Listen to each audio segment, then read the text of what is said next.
In a far foreign place, way away from these shores, there's a Summerall city that seems nothing like yours.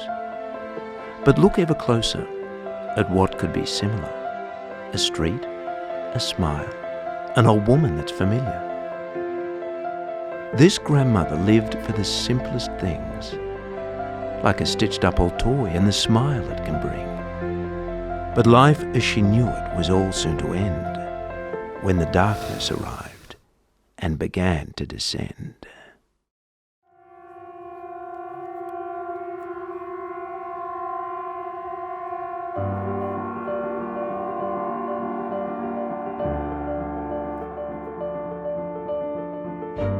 Then, like countless times since, and like times yet to come, the arrival of darkness meant the pair had to run.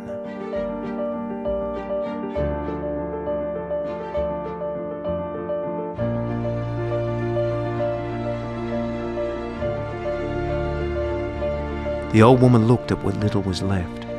As her past disappeared, her grandchild wept. From the noise and the cut of the large spinning blades to the cold and the ice of the days on the waves, being stricken by fear from the loud creature's call,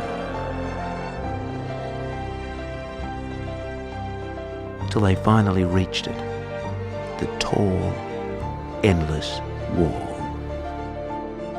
At the base of the wall, a city had risen, underneath the long shadow of their grey concrete prison.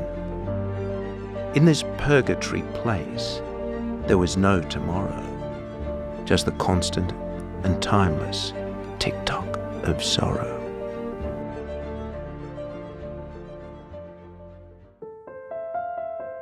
So the grandma decided to spend her last days selling all that she had to help them get away.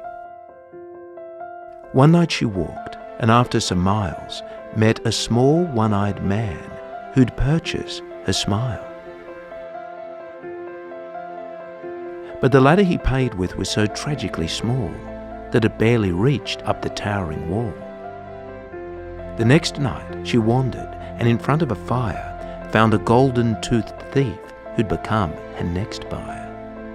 He removed her religion, took every last prayer for some wobbly, shoddily constructed stairs. Every night was soon spent trading in her worth for the one thing to her that still mattered on earth. The old woman next gave her last trace of hope.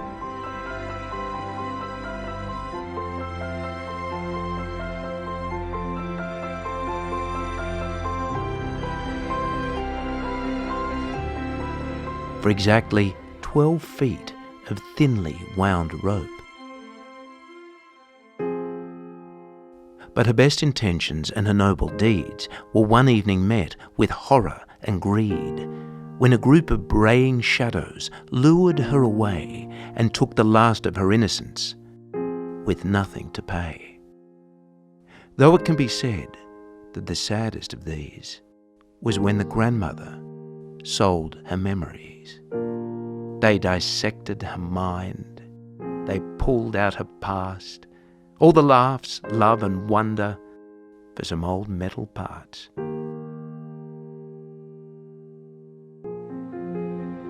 That was it. She had nothing. Was it worth so much cost? The grandmother thought of all she had lost. And as she begun to fade off in the night, she had a final idea to make things all right. As the last dawn approached, Grandma knew what to do. She'd take what she had and sow something new. The young boy awoke, and from what he was then shown, he learned that his next steps would be taken alone. Grandma strapped him up as he started to cry, and she whispered to him one simple word: fly. The town still remembers that strange, fateful day as the boy spread his wings and flew far, far away.